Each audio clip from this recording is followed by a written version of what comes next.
Hello बच्चों, आपका हार्दिक स्वागत है आपके अपने YouTube channel WiFi maths by Dharmveer sir पर। जैसा कि आपको पता है क्लास 11th के लिए हमारा चैप्टर नंबर 5 चल रहा था और चैप्टर नंबर 5 में दो पार्ट हैं। एक तो है हमारा कॉम्प्लेक्स नंबर जो हम कंप्लीट कर चुके हैं और दूसरा जो पार्ट है उसमें हम पढ़ेंगे क्वाड्रेटिक इक्वेशन। ठीक है, चैप्टर 5 ही है, इसके अंदर डबल चीजें हैं। एक तो कॉम्प्लेक्स नंबर पढ़ने को मिला हमें, तो कॉम्प्लेक्स नंबर हमारा कंप्लीट हो चुका है और दूसरा जो पार्ट है उसके अंदर हम पढ़ेंगे क्वाड्रेटिक इक्वेशन।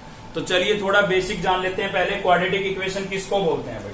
तो देखिए क्वाड्रेटिक इक्वेशन जो होती है ना, उसकी जर्नल फॉर्म हम ऐसे लिखते हैं ax² plus bx plus c equals to क्या होगा 0। तो यहाँ पर आपके वेरिएबल भी होते हैं और कांस्टेंट भी होते हैं। वेरिएबल क्या है यहाँ पर भाई, आपका x वेरिएबल है। ठीक है, वेरिएबल क्या होते हैं, जिनकी वैल्यू में वेरिएशन हो, मतलब जिनकी वैल्यू चेंज होती रहे। ठीक है ना, और कांस्टेंट वो होते हैं जिनकी वैल्यू फिक्स हो। जैसे कि काउंटिंग के हमारे नंबर है, फिक्स वैल्यू है, लेकिन अल्फाबेट की वैल्यू हर बार चेंज आती है, हर क्वेश्चन में अलग अलग होती है। ठीक है ना, तो यहाँ पर आपका जो वेरिएबल है वो x है और a b c क्या है, c तो आपका कांस्टेंट है क्योंकि इसके साथ वेरिएबल नहीं है। a को आप क्या बोलेंगे, x² का कोएफिशिएंट और b को क्या बोलेंगे, x का कोएफिशिएंट। ठीक है, ये सभी बातें आपकी पढ़ी हुई है 10th क्लास के अंदर। तो 10th क्लास के अंदर हमने क्वाड्रेटिक इक्वेशन को सोल्व करने के 3 मेथड पढ़े थे भाई। एक तो फैक्टराइजेशन मेथड पढ़ा था, दूसरा हमने पढ़ा कंप्लीटिंग स्क्वायर मेथड और तीसरा हमने पढ़ा था डिस्क्रिमिनेट या क्वाड्रेटिक फॉर्मूला। तो क्वाड्रेटिक फॉर्मूला जो होता था उसमें आपने पढ़ा था d की वैल्यू आप फाइंड करते थे और d निकालने के लिए हमारे पास रिजल्ट क्या होता था, b² माइनस 4ac। ठीक है, तो आपको याद होगा कि हम जब हमारे पास d की वैल्यू ग्रेटर देन 0 आती थी, ग्रेटर देन 0 का मतलब पॉजिटिव आती थी, तो उस केस में हम बोलते थे कि भाई रूट्स जो है हमारे वो रियल एंड डिफरेंट होंगे। ठीक है, रियल होंगे और डिफरेंट होंगे, और ऐसे रूट को हम फाइंड कर सकते थे, रियल एंड डिफरेंट रूट को। ठीक है, लेकिन आपको याद होगा जब d की वैल्यू हमारी 0 आती थी तो उस केस में हम ये बोलते थे कि जो हमारे रूट्स हैं वो रियल एंड इक्वल होंगे। ठीक है, रियल होने के साथ साथ क्या होंगे, इक्वल। तो इन दोनों ही केस के अंदर तो हमने 10th क्लास में डिस्क्रिमिनेट फॉर्मूले का यूज करके रूट निकाल लिए थे। लेकिन जब d की वैल्यू हमारी नेगेटिव आती थी, यानी कि लेस देन 0 आती थी, d की वैल्यू कैसी आ जाती थी, नेगेटिव आ जाती थी, तो उस केस में हम बोलते थे कि roots are does not exist. क्या बोलते थे भाई, roots are does not exist. क्यों, इसके पीछे रीजन ये है कि आपको फॉर्मूला याद होगा, फॉर्मूला हमारा क्या होता था डिस्क्रिमिनेट का, x equals to minus B plus minus square root D upon 2a। तो भाई अगर d की वैल्यू नेगेटिव आ जाती थी तो स्क्वायर रूट के अंदर नेगेटिव साइन आ जाता था, और वो नेगेटिव साइन आने की वजह से हम ये बोलते थे कि यहाँ पर रूट आपके जो है वो पॉसिबल नहीं है। लेकिन केवल 10th लेवल तक पॉसिबल नहीं थे, अभी पॉसिबल है। अभी क्यों पॉसिबल है, क्योंकि अभी हमने आइटा के बारे में स्टडी कर लिया है, कॉम्प्लेक्स नंबर के बारे में हमने पढ़ लिया है कि भाई स्क्वायर रूट के अंदर अगर नेगेटिव साइन भी आ गया तो भी हम उसका स्क्वायर रूट निकाल सकते हैं। किसका यूज करके, आइटा का यूज करके। ठीक है भाई, इसलिए यहाँ पर पॉसिबल हो गए हैं। ठीक है, तो जो आपके रूट जब रियल होते थे, इन दोनों केस के अंदर आपके रूट कैसे होते थे, रियल होते थे, तो इन दोनों में तो आप फाइंड करना 10th क्लास में ही समझ चुके हैं। लेकिन इस केस में d की वैल्यू नेगेटिव आने से रूट हमारे कैसे हो जाते थे, इमेजिनरी हो जाते थे। ठीक है, तो अभी हम इमेजिनरी रूट को भी फाइंड कर सकते हैं। तो इसी चीज पर बेस हमारी ये एक्सरसाइज है। क्वाड्रेटिक इक्वेशन तो हम 10th क्लास में पढ़ चुके हैं, तो ये जो थर्ड पार्ट था इस पर हमने फैक्टर करने वहां पर नहीं सीखे थे, क्योंकि वहां पर हमने कॉम्प्लेक्स नंबर नहीं पढ़ा था। ठीक है ना, तो अभी इस केस पर भी आपके जो रूट है वो पॉसिबल है, लेकिन रूट रियल नहीं आएंगे। कैसे आएंगे, इमेजिनरी आएंगे। इमेजिनरी का मतलब उनके साथ क्या आएगा, आइटा आएगा। ठीक है, तो अब आपको ये समझ में आ गया होगा कि फिर से हमें क्वाड्रेटिक इक्वेशन पढ़ना क्यों मिला है, वो इस थर्ड की वजह से मिला है। ठीक है, इन दोनों का तो हमने रूट निकालना समझ लिया था 10th क्लास के अंदर, ये थर्ड केस था, इसकी वजह से हमें दोबारा से क्वाड्रेटिक इक्वेशन पढ़ने को मिली है। ठीक है, तो यहां से आपको ये बिल्कुल क्लियर हो गया होगा, कोई डाउट नहीं होगा कि फिर से क्वाड्रेटिक इक्वेशन हम क्यों पढ़ रहे हैं। हम तो 10th क्लास में पढ़ चुके थे क्वाड्रेटिक इक्वेशन को, क्लियर है। तो चलिए अब चलते हैं हम अपनी एक्सरसाइज पर। इसके अंदर हम दो तरीके से यूज करेंगे, एक तो फैक्टराइजेशन मेथड का यूज करेंगे और दूसरा यूज करेंगे क्वाड्रेटिक फॉर्मूला या डिस्क्रिमिनेट मेथड का यूज करेंगे। ठीक है, तो देखिए इस क्वेश्चन में बोला गया है कि solve the following equation by factorisation method, मतलब इनको आपको फैक्टराइजेशन मेथड का यूज करके सोल्व करना है। तो देखिए स्टेप क्लियर करना भाई, कैसे सोल्व करेंगे फैक्टराइजेशन मेथड से। तो इसका फर्स्ट पार्ट हम सोल्व कर रहे हैं और फर्स्ट पार्ट में हमारे पास क्या है भाई, 2x² प्लस 3 इक्वल्स टू क्या है, 0। ठीक है, तो जब भी आपको फैक्टराइजेशन मेथड से सोल्व करना हो, पहला स्टेप आपका होगा x² का कोएफिशिएंट आप 1 करेंगे। ठीक है ना, पहला ही स्टेप क्या होगा, x² का कोएफिशिएंट 1 करेंगे आप। x² का कोएफिशिएंट 1 करने का मतलब ये है कि x² का जो आपको कोएफिशिएंट नजर आ रहा है उससे आप पूरी इक्वेशन से क्या कर देंगे, डिवाइड कर देंगे, ठीक है ना, बोथ साइड डिवाइड कर देंगे। तो आपको एक्स स्क्वायर का कोएफिशिएंट कितना नजर आ रहा है, 2 नजर आ रहा है, मतलब हमें बोथ साइड 2 से क्या करना पड़ेगा, डिवाइड करना पड़ेगा भाई, ठीक है। तो डिवाइडिंग बाई 2 बोथ साइड्स, दोनों तरफ हम 2 से क्या कर रहे हैं, डिवाइड कर रहे हैं, क्योंकि हमें x का कोएफिशिएंट 1 चाहिए, ठीक है। तो आपको पता है 2 को 2 से डिवाइड करेंगे तो कैंसिल हो जाएगा, क्या बचेगा, 1 बचेगा। तो यहां पर भी 2 से डिवाइड कर देते हैं तो क्या हो जाएगा आपका 2x² 2। सभी को सेपरेट डिवाइड करेंगे, सभी को 2 से अलग अलग डिवाइड करेंगे, ठीक है ना। 3 को भी 2 से डिवाइड कर दिया, इधर 0 को भी 2 से डिवाइड कर दिया। मैं आपको समझाने के लिए लिख रहा हूं, आप सीधा भी लिख सकते थे। यहाँ पर 2 से 2 क्या हो गया भाई, कैंसिल, तो क्या बचा x² प्लस यहाँ पर क्या बचा 3/2, और 0 को 2 से डिवाइड करूंगा तो क्या हो जाएगा 0। तो पहला स्टेप आपको क्लियर हो गया होगा। पहले स्टेप में आपको क्या करना है, x² के साथ जो कोएफिशिएंट है उसी से बोथ साइड आपको क्या कर देना है, डिवाइड कर देना है। ऐसा करने से x² का जो कोएफिशिएंट है वो 1 हो जाएगा, मतलब उसके साथ कोई नंबर नहीं बचेगा, ठीक है। पहला स्टेप क्लियर। दूसरे स्टेप में आपको क्या करना है, जो आपकी कांस्टेंट टर्म है, कांस्टेंट टर्म किसको बोल रहे हैं, जिसके साथ x नहीं है, ठीक है ना, वेरिएबल आपका नहीं है, उसकी बात कर रहे हैं हम। जैसे कि यहाँ पर क्या है 3/2, इसके साथ x नहीं है ना, तो कांस्टेंट टर्म के साथ आपको क्या लिखना है, i² लिखना है भाई। कैसे लिखना है समझिए, देखिए आपका जो x² है वो एच डीज है, मैं यहाँ पर -3/2 और i² लिख सकता हूँ, क्योंकि मुझे पता है भाई i² की जो वैल्यू होती है वो क्या होती है भाई, -1 होती है। तो ये माइनस मैंने इसीलिए लगाया था कि माइनस माइनस क्या हो जाए, प्लस हो जाए, और यहां से जो 1 बचेगा 3/2 को 1 से मल्टीप्लाई करेंगे वापिस यही आ जाएगा, ठीक है ना। तो कहने का मतलब सीधी बात यह है कि कांस्टेंट टर्म जो है उसके साथ आप i² लगा करके उसका साइन चेंज कर देंगे, ठीक है। कांस्टेंट टर्म के साथ i² लगा करके उसका साइन चेंज कर देंगे। ऐसा करने से क्या फायदा होगा, अब हम इसको फैक्टराइज कर सकते हैं, ठीक है ना। कैसे फैक्टराइज कर सकते हैं समझिए भाई। तो 2 स्टेप आपको क्लियर हो जाने चाहिए। पहला स्टेप क्या है, x² के कोएफिशिएंट को 1 करना है, उसी से बोथ साइड डिवाइड करके। दूसरा स्टेप क्या है, कांस्टेंट टर्म के साथ आपको i² का यूज करना है और साइन चेंज कर देना है, ठीक है ना, साइन चेंज कर देना है इसकी वजह से, ताकि वापस वही आए। अब हम यहाँ पर फैक्टराइजेशन मेथड कैसे लगाएंगे, तो यहाँ पर देखिए अब हम लगाएंगे आइडेंटिटी a² माइनस b²। क्या होती है भाई, ये होती है आपकी a माइनस बी और a प्लस बी, ठीक है ना। ये आइडेंटिटी हम यहाँ पर अप्लाई करेंगे ताकि इसके फैक्टर होकर के हमारे पास ये 2 फैक्टर आ जाएंगे, ठीक है ना। लेकिन उसके लिए x का स्क्वायर तो है, यहाँ पर आइटा का स्क्वायर है, लेकिन 3/2 का स्क्वायर नहीं है, मतलब सभी का स्क्वायर होना कंपलसरी है भाई। a का भी स्क्वायर है, b का भी स्क्वायर है, तो इस पूरे का होल स्क्वायर होना चाहिए, तभी आप ये आइडेंटिटी अप्लाई कर सकते हैं, ठीक है ना। तो देखिए यहाँ पर x का स्क्वायर तो है ही हमारे पास, -3 परफेक्ट तो होता नहीं, तो इस पर हम रूट लगा देंगे। 2 का भी परफेक्ट नहीं होता तो इस पर भी रूट लगा देंगे। कहने का मतलब ये है, जैसे ये 3/2 है, यहाँ पर अगर 4 होता तो 4 को हम किसका स्क्वायर लिख देते हैं, 2 का। 9 होता तो 3 का स्क्वायर, 16 होता तो 4 का स्क्वायर, लेकिन 3 और 2 दोनों का ही परफेक्ट नहीं होता है, ठीक है। इसलिए हमने इसके साथ क्या लगा दिया है, स्क्वायर रूट लगा दिया है। और आइटा का भी स्क्वायर था, दोनों का अलग अलग लिखने की बजाय मैं होल स्क्वायर लिख देता हूँ, और इक्वल्स टू मेरा क्या हो गया है, 0 हो गया है, ठीक है ना। तो आइटा स्क्वायर के साथ यहाँ पर जो नंबर होगा उसका भी आपको होल स्क्वायर बनाना पड़ेगा। अगर वो परफेक्ट है तो आप देख लें किसका परफेक्ट है, ठीक है। अगर परफेक्ट नहीं है तो स्क्वायर रूट लगा करके उसका होल स्क्वायर आप लिख सकते हैं। अब मैं ये आइडेंटिटी यहाँ पर अप्लाई करूंगा और मेरे पास फैक्टर बन जाएंगे, ठीक है। ये देखिए आपका a² है और ये पूरा क्या है b², तो इसमें a² माइनस b² की यानी कि ये वाली आइडेंटिटी हम अप्लाई कर सकते हैं।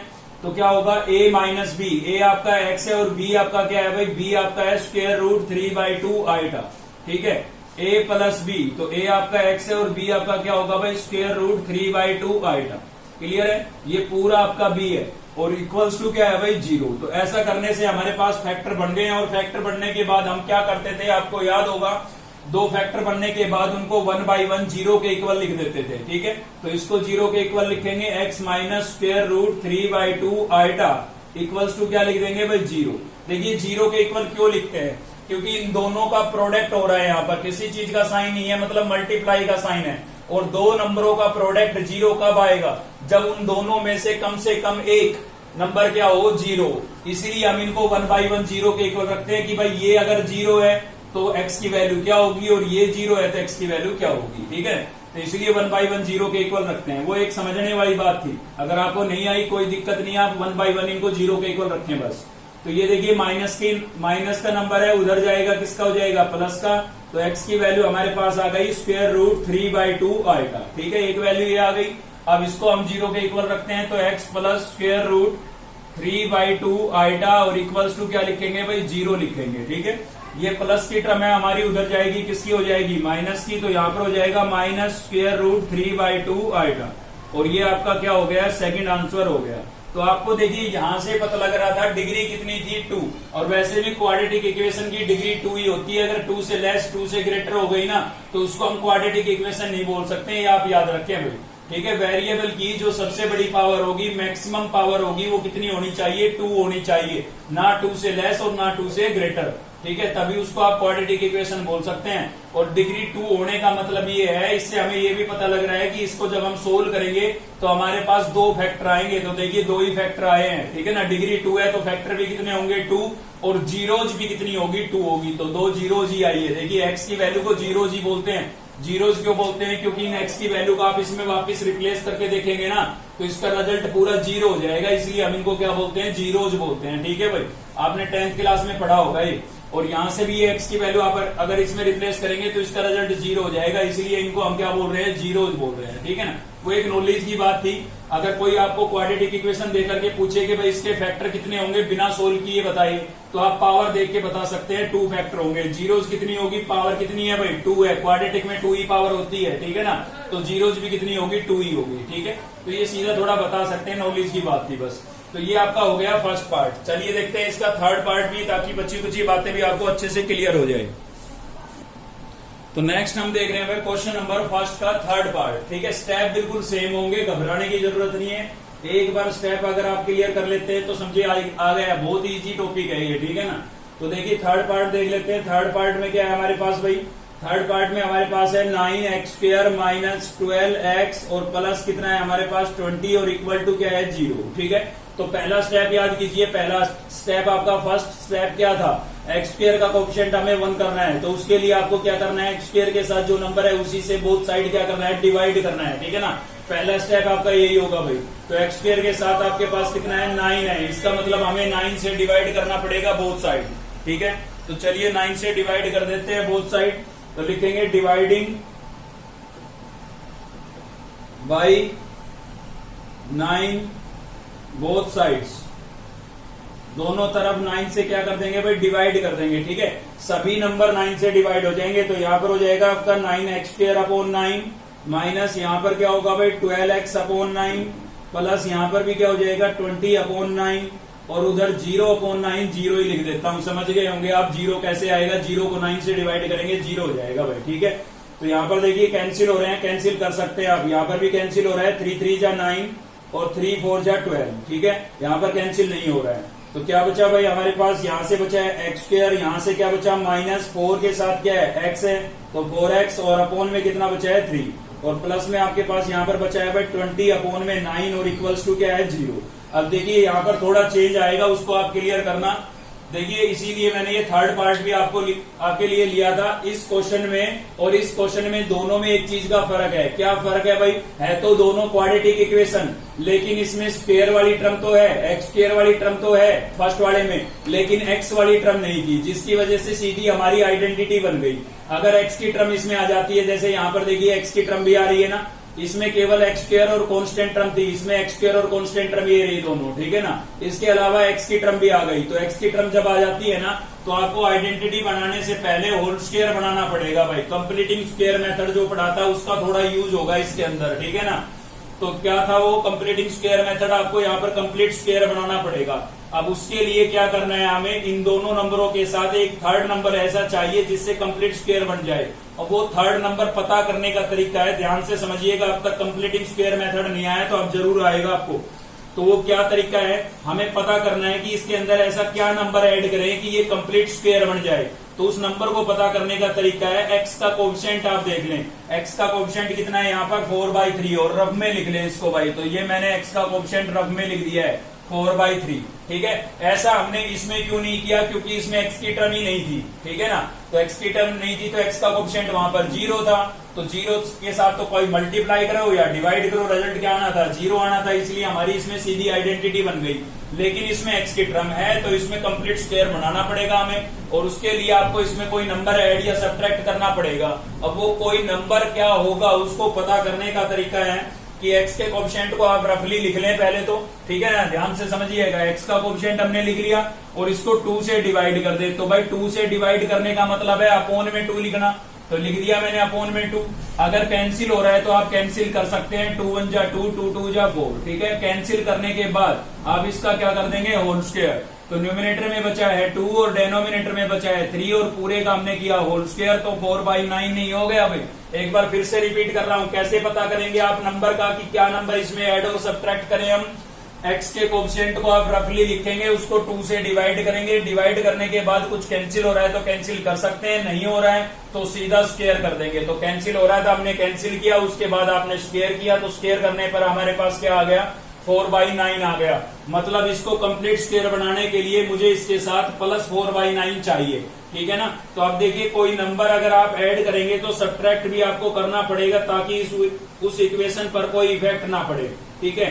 तो ये तो मैंने आपका क्वेश्चन एज इट इज लिख दिया है। मुझे इसमें चाहिए प्लस का 4/9, तो मैंने भाई प्लस कर दिया, लेकिन प्लस किया है तो आपको माइनस भी करना पड़ेगा ताकि इक्वेशन बैलेंस रहे हमारी, ठीक है ना। भाई इसको सोल्व करें तो वापस वही आना चाहिए ना, ये थोड़ी ना है कि अपनी मर्जी से जो आपको चाहिए ऐड कर देंगे। ऐड कर रहे हैं तो सब्ट्रैक्ट भी करना पड़ेगा ताकि इस पर कोई इफेक्ट ना पड़े, ठीक है।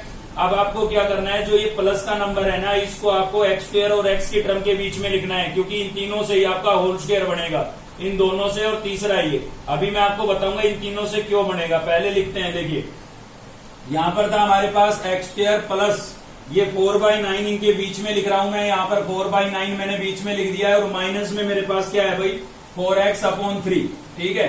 तो इन तीनों से मिलकर के हमारा क्या बनेगा, होल स्क्वायर बनेगा। इनके अलावा क्या बचा हुआ है हमारे पास, इनके अलावा हमारे पास बचा हुआ है यहाँ पर भाई एक तो प्लस का 20/9, तो यहाँ पर लिख देता हूं मैं प्लस का 20/9, और दूसरा बचा है माइनस का 4/9, और इक्वल टू क्या था भाई 0, ठीक है। अब आपका ये होल स्क्वायर बन गया। अब होल स्क्वायर देखिए दो ही टाइप के होते हैं, या तो a माइनस बी का होल स्क्वायर या a प्लस बी का होल स्क्वायर। तो उसमें आप ओपन करके देखें, इसको ओपन करके देखें, आपके पास क्या आएगा, a square plus B square minus 2ab, ठीक है ना। तो ये वाली जो टर्म होती है ना, ये आपके पास गायब होती है, इसकी वजह से हम ये ऐड सब्ट्रैक्ट करते हैं। तो ये टर्म आपकी बी स्क्वायर वाली टर्म बन जाएगी, a स्क्वायर ये, बी स्क्वायर ये, और ये माइनस 2ab। क्लियर है, मतलब आपका क्वेश्चन ऐसे लिखा हुआ है, उसको हम ऐसे लिखेंगे। आप देखिए एक स्टेप और सोल्व करते हैं इसका।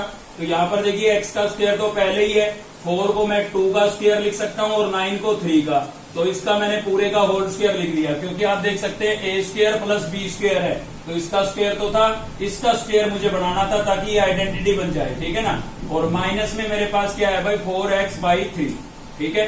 अभी आपकी आइडेंटिटी बन जाएगी, मतलब परफेक्ट स्क्वायर बन जाएगा ये आपका। तो बाकी जो बचा है उनको आप एलसीएम लेकर के ऐड कर ले। तो यहाँ पर एलसीएम ले लेते हैं, एलसीएम कितना आएगा हमारा 9, यहाँ पर 9 से 9 कैंसिल किया बचा 20, और इसमें भी 9 से 9 कैंसिल किया बचा भाई 4, और इक्वल्स टू क्या हो गया 0, ठीक है। अब ये आपका परफेक्ट स्क्वायर बन गया है, ठीक है। यहाँ पर आप देख सकते हैं ये आपका a square plus B square minus 2ab। तो इसको मैं कैसे लिख सकता हूँ, अगर आप सीधा लिख सकते हैं बहुत अच्छी बात है, नहीं लिख सकते हैं तो कैसे लिखे, यहाँ से x की एक पावर लिखे, इसका देखें साइन कैसा है, माइनस है तो माइनस, और यहाँ पर भी इसकी एक पावर लिख दे 2/3, और पूरे का क्या लिख देंगे होल स्क्वायर, और प्लस में यहाँ से हमारे पास क्या बचा है 16/9, और इक्वल्स टू क्या है भाई 0, ठीक है। अभी आप सोच रहे होंगे कि ये कहाँ गायब हो गया, ये कहीं गायब नहीं हुआ है भाई, ये जो था आपका ऐसे लिखा हुआ था a माइनस बी का होल स्क्वायर इक्वल्स टू क्या था a square plus B square minus 2ab। आपका जो क्वेश्चन है वो ऐसे लिखा हुआ था ये वाला, ठीक है ना, इस फॉर्मेट में लिखा था, मैंने ऐसे लिख दिया, ठीक है। a आपका क्या था x, और b आपका क्या था 2/3, और थर्ड टर्म जो है ना, इससे हमें साइन का पता लगता है, क्योंकि आपको पता है प्लस का होल स्क्वायर होता है तो यहाँ पर प्लस होता है, और यहाँ पर माइनस है तो यहाँ पर माइनस होता है, तो ये माइनस है, इसका मतलब माइनस का होल स्क्वायर है, ठीक है ना। तो ये हो गया हमारा। उसके बाद आपको क्या करना है, परफेक्ट स्क्वायर बनाने के बाद आप सेम वही स्टेप लगाने हैं जो इसमें लगाए थे, और इसमें हमने क्या किया था, कांस्टेंट टर्म के साथ आयटा स्क्वायर लेके आए थे, तो वही आपको यहाँ पर करना है, x माइनस 2/3, और पूरे का क्या था भाई होल स्क्वायर, और इसके साथ हम आइटा स्क्वायर लेके आएंगे तो इसका साइन आपको चेंज करना पड़ेगा, मैंने बताया था, ठीक है ना, क्योंकि आइटा स्क्वायर की वैल्यू रिप्लेस करेंगे तो माइनस माइनस वापिस प्लस हो जाएगा। ठीक, अब इसके अंदर आप आइडेंटिटी लगाएंगे ए स्क्वायर माइनस बी स्क्वायर की, लेकिन उसके लिए इसका स्क्वायर होना जरूरी है। तो चलिए इसका स्क्वायर बना देते हैं। एक्स माइनस 2/3 का होल स्क्वायर तो हमारे पास था, माइनस 16 किसका स्क्वायर होता है 4 का, 9 किसका होता है 3 का, और आइटा का इसमें स्क्वायर है, तो तीनों का अलग अलग लिखने की बजाय मैंने होल स्क्वायर लिख दिया भाई। ठीक है, 16 और 9 परफेक्ट थे इसलिए मैंने स्क्वायर रूट का यूज नहीं किया।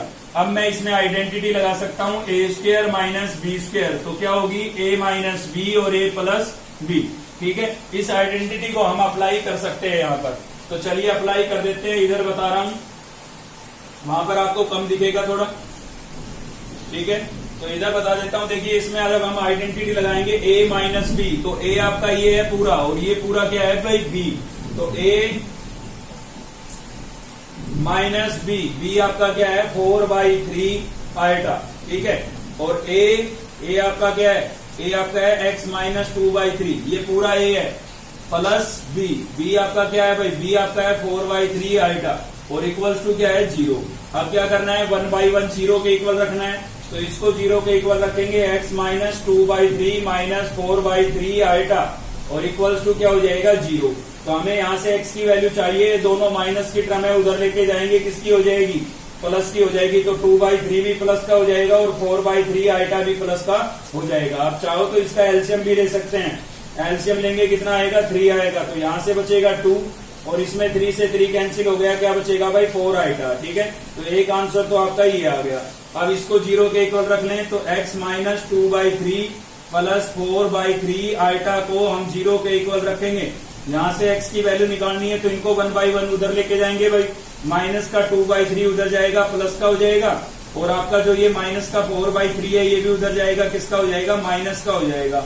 ठीक है, और साथ में क्या था आइटा। ठीक है, उधर गए साइन चेंज हो गया, एलसीएम भी ले सकते हैं आप, एलसीएम लेंगे कितना आएगा 3, यहाँ पर 3 से 3 कैंसिल कितना बचा 2, इसमें भी 3 से 3 कैंसिल कितना बचा 4 आइटा, और ये आपका क्या हो जाएगा आंसर हो जाएगा। ठीक है, एक बार फिर से स्टेप क्लियर करवा रहा हूँ आपको मैं। अगर आपके पास x की टर्म नहीं है तो केवल 2 ही स्टेप लगेंगे। पहला स्टेप x स्क्वायर का कोएफिशिएंट 1 करना है, और दूसरा स्टेप कांस्टेंट के साथ आइटा स्क्वायर लिख के साइन चेंज करके ए स्क्वायर माइनस बी स्क्वायर की आइडेंटिटी लगा देनी है। ठीक है, अगर आपके पास x की टर्म है तो पहला स्टेप आपका सेम रहेगा, x स्क्वायर का कोएफिशिएंट 1 करना है डिवाइड करके, ठीक है, जो भी नंबर x स्क्वायर के साथ है उससे, और उसके बाद आपको एक परफेक्ट स्क्वायर बनाना है। उस परफेक्ट स्क्वायर को बनाने के लिए आपको क्या करना होता है, x के कोएफिशिएंट को रफली लिखना है और उसको 2 से डिवाइड करना है। ठीक है, 2 से डिवाइड करके अगर कैंसिल हो रहा है तो कैंसिल करें, वरना होल स्क्वायर करके जो नंबर बनता है उसी को ऐड और सब्ट्रैक्ट कर देना है, और प्लस के नंबर को x स्क्वायर और x की टर्म के बीच में लिखना है और परफेक्ट स्क्वायर बनाना है। ठीक है, जैसे ही आपका कंप्लीट स्क्वायर बन जाता है तो आप कांस्टेंट टर्म के साथ आइटा स्क्वायर लिख के साइन चेंज कर सकते हैं, और फिर आपका सेम वही आइडेंटिटी लग जाएगी ए स्क्वायर माइनस बी स्क्वायर की। डबल फैक्टर बनेंगे, 1/1 0 के इक्वल रख के x की वैल्यू आप फाइंड कर सकते हैं। ठीक है, चलिए देखते हैं नेक्स्ट क्वेश्चन। तो नेक्स्ट देख रहे हैं हम भाई क्वेश्चन नंबर 2, और क्वेश्चन नंबर 2 में देखिए क्या बोला है, सोल्व द फॉलोइंग इक्वेशन। केवल आपको इक्वेशन को सोल्व करने के लिए बोला है, ये नहीं बोला है कि किस मेथड का आपको यूज करना है। ठीक है, तो पिछला आपने फैक्टराइजेशन मेथड तो अच्छे से क्लियर कर लिया है, जिसके अंदर हमने कंप्लीटिंग स्क्वायर मेथड के भी कुछ स्टेप यूज किए थे। ठीक है, तो यहाँ पर हमें अगर क्लियर नहीं किया है भाई किस मेथड का यूज करना है, तो आपकी मर्जी, आप किसी भी मेथड को अप्लाई कर सकते हैं। मतलब पिछले क्वेश्चन में जो हमने पढ़ा है वो कंसेप्ट तो आप यहाँ पर लगा ही सकते हैं, वो मेथड आप लगा सकते हैं, कोई दिक्कत नहीं है। लेकिन इससे भी बेस्ट ये रहेगा कि हम यहाँ पर डिस्क्रिमिनेट मेथड का यूज करें, क्योंकि वो उससे भी आसान पड़ेगा। अब वहां पर तो हमारी मजबूरी हो गई थी, क्योंकि वहां पर बोला गया था कि फैक्टराइजेशन मेथड से सोल्व करें, तो इसलिए हमने वहां पर वो मेथड लगाया। ठीक है, अब यहाँ पर कुछ नहीं बोला है तो हम क्या लगाएंगे, डिस्क्रिमिनेट मेथड लगाएंगे। तो चलिए डिस्क्रिमिनेट मेथड को भी क्लियर कर लेते हैं। तो हमारे पास गिवन इक्वेशन क्या है भाई, गिवन इक्वेशन इज, क्या गिवन है, हमें गिवन है X square plus 2 equals to 0। ठीक है, तो सबसे पहले आपका काम है, इसको आप क्वाड्रेटिक जर्नल इक्वेशन से कंपेयर कराएंगे। ठीक है, comparing with A X square plus B X plus C. Compare क्यों कराते हैं, क्योंकि आपको याद है डिस्क्रिमिनेट में हमें डी की वैल्यू निकालनी पड़ेगी, और डी आपका क्या होता है, बी स्क्वायर माइनस 4ac होता है। तो उसके लिए हमें ए बी सी की वैल्यू चाहिए, इसलिए हम कंपेयर करा रहे हैं भाई, ठीक है। तो चलिए इसको इससे कंपेयर कराइए और ए बी सी की वैल्यू लिखते हैं हम भाई। तो आप देख सकते हैं यहाँ पर एक्स स्क्वायर के साथ a लिखा है और यहाँ पर एक्स स्क्वायर के साथ कुछ नहीं लिखा है, तो इसका मतलब a की वैल्यू कितनी है, 1 है, क्योंकि जिसके इंटू में कुछ नहीं होता तो 1 तो होता ही है। यहाँ पर x के साथ क्या लिखा है, b लिखा है भाई, और यहाँ पर x के साथ क्या लिखा है। आप कहेंगे कि सर यहाँ तो x है ही नहीं, तो भाई x नहीं होने का मतलब ये है कि उसका कोफिशिएंट 0 है, तभी तो नहीं है, क्योंकि 0 इंटू एक्स लिखेंगे तो रिजल्ट क्या होगा, 0, और 0 लिखना जरूरी नहीं है। तो यहाँ x की टर्म नहीं है, इसका मतलब उसका कोफिशिएंट 0 है, यानी कि b की वैल्यू आपके पास क्या है, 0, क्योंकि x की टर्म नहीं है। और c आपका क्या होगा, c आपका होगा कांस्टेंट जिसके साथ x नहीं है। तो यहाँ पर आप देख सकते हैं किसके साथ x नहीं है, 2 के साथ, तो c की वैल्यू कितनी हो गई, 2। तो ऐसे आप abc की वैल्यू लिख लेंगे। अब आपको पहले निकालना है d क्या होता है आपका भाई, d आप पढ़ चुके हैं 10th क्लास में, d फॉर डिस्क्रिमिनेंट, तो क्या होता है b square minus 4ac। b की वैल्यू कितनी है भाई, 0, तो 0 का स्क्वायर माइनस 4, a आपका कितना है 1, और c आपका कितना है, c आपका 2 है, ठीक है। तो ये हमने रिप्लेस कर दिया है। 0 का स्क्वायर क्या हो जाएगा, 0, 4 को 2 से मल्टीप्लाई करेंगे 8, 4 1 जा 4, 4 2 जा 8, तो क्या आ गया 0 माइनस 8, कितना आ जाएगा भाई, 8 आ जाएगा, ठीक है ना। अगर इस क्वेश्चन को हम 10th के लेवल पे पढ़ रहे हैं तो हम बोलते हैं यहाँ पर कि रूट डज नॉट एग्जिस्ट। क्यों नहीं एग्जिस्ट हो रहे हैं, क्योंकि डी की वैल्यू नेगेटिव आ गई, तो रूट आपके रियल नहीं होंगे। तो कैसे होंगे भाई, इमेजिनरी होंगे।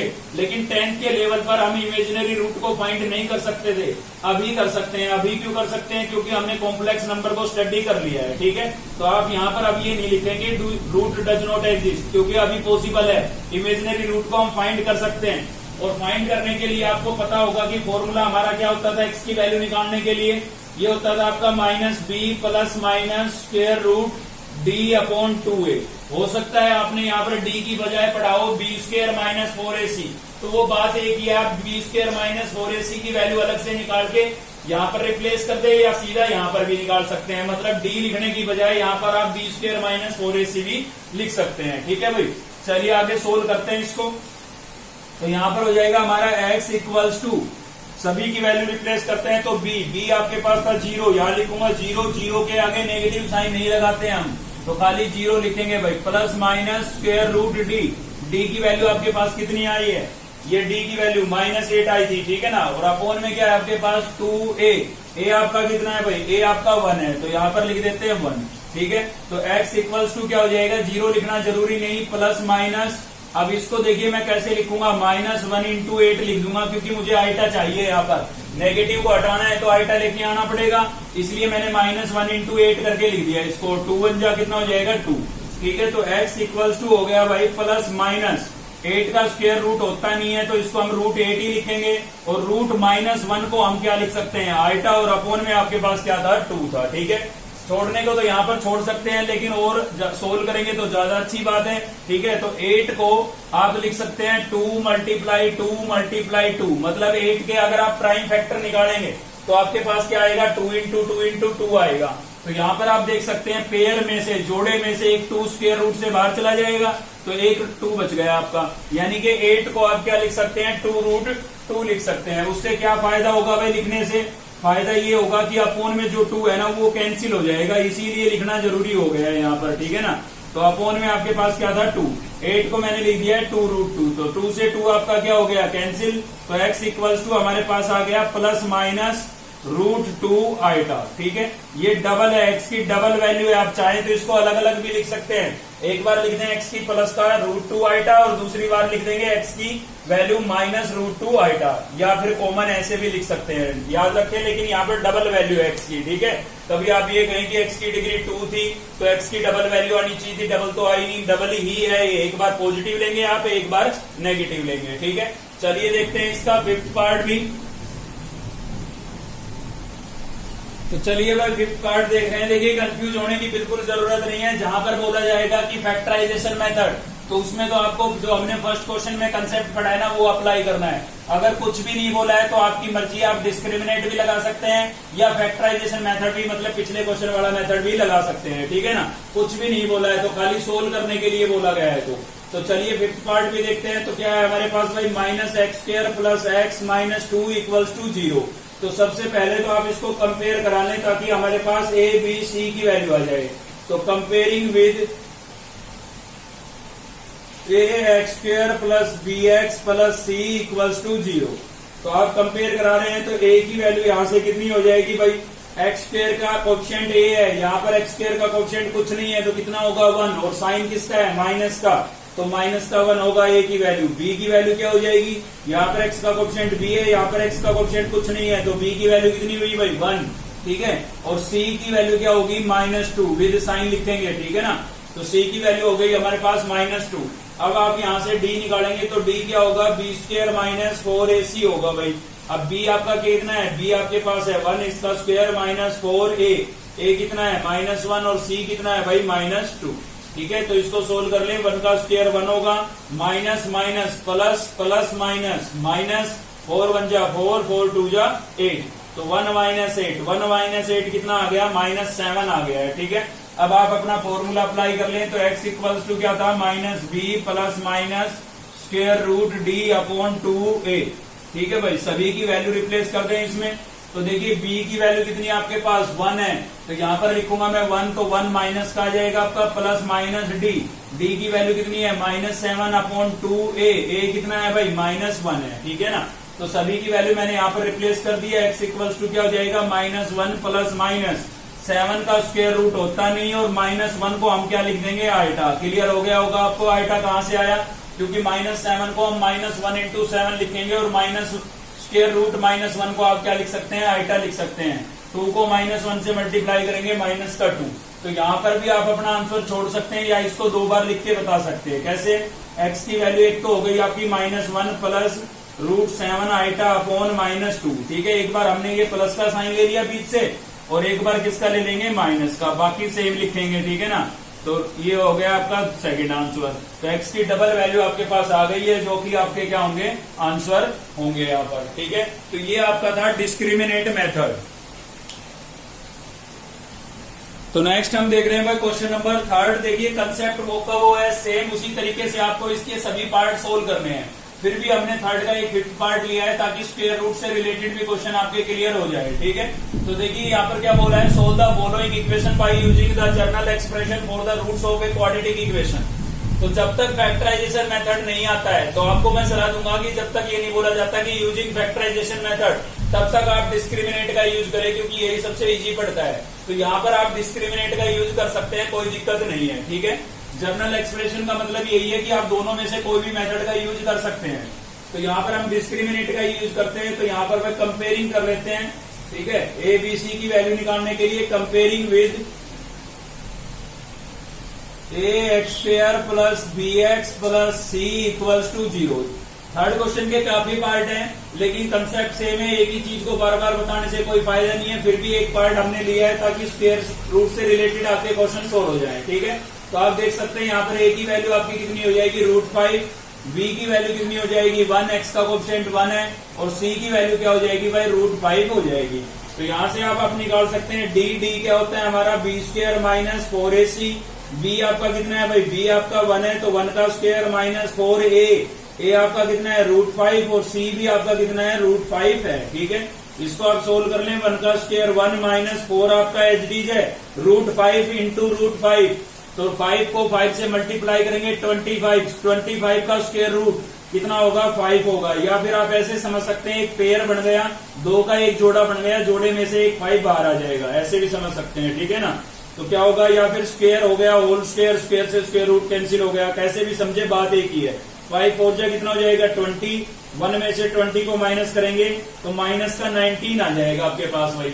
चलिए अब फॉर्मूला अप्लाई कर देते हैं। तो x इक्वल्स टू क्या होगा -b plus minus square root d upon 2a, ठीक है। तो x इक्वल्स टू क्या हो जाएगा हमारे पास b की वैल्यू कितनी थी 1, तो यहाँ पर लिखेंगे 1, तो माइनस का 1 plus minus square root -19 upon 2a, a आपका कितना था भाई स्क्वायर रूट 5, ठीक है। अब इसको थोड़ा और सिंप्लीफाई कर लेते हैं। तो x अपॉन में क्या था हमारे पास 2√5, ठीक है। यहाँ पर आपका माइनस का 1 एच डी है प्लस माइनस 19 का परफेक्ट होता नहीं तो √19 लिख दूंगा मैं, और -1 की वजह से क्या लिख देता हूँ आएगा, ठीक है ना। अब आप इसको अलग अलग लिख के बता सकते हैं, एक बार माइनस का ले लें, एक बार प्लस का ले लें। तो √19 आइटा अपोन में क्या हो जाएगा 2√5 प्लस का लिख दिया मैंने बीच का साइन, डबल साइन देना तो 1/1 लिख दें आप। अब की बार किसका लिख देता हूं माइनस का, तो -1 माइनस √19 आइटा अपोन में क्या हो जाएगा भाई 2√5, ठीक है। और ये दोनों ही आपके क्या हो जाएंगे आंसर हो जाएंगे, ठीक है। तो इसके थर्ड के बाकी पार्ट में भी आपको डिस्क्रिमिनेट ही अप्लाई करना है, तो आप इजीली सोल्व कर सकते हैं, कोई दिक्कत नहीं है। तो आज हमने क्वेश्चन नंबर 3 तक कवर कर लिया है एक्सरसाइज 5.5 का, ठीक है। बाकी हम देखते हैं नेक्स्ट वीडियो में। तो आज की इस वीडियो में केवल इतना ही था। अगर आपको वीडियो अच्छी लगी तो लाइक करें, चैनल को सब्सक्राइब कर लें अब तक नहीं किया है तो, साथ ही बेल आइकन को दबा लें ताकि नेक्स्ट वीडियो का नोटिफिकेशन आपको मिलता रहे, और दोस्तों से शेयर करना बिल्कुल मत भूलना। चलिए मिलते हैं नेक्स्ट वीडियो में, थैंक यू।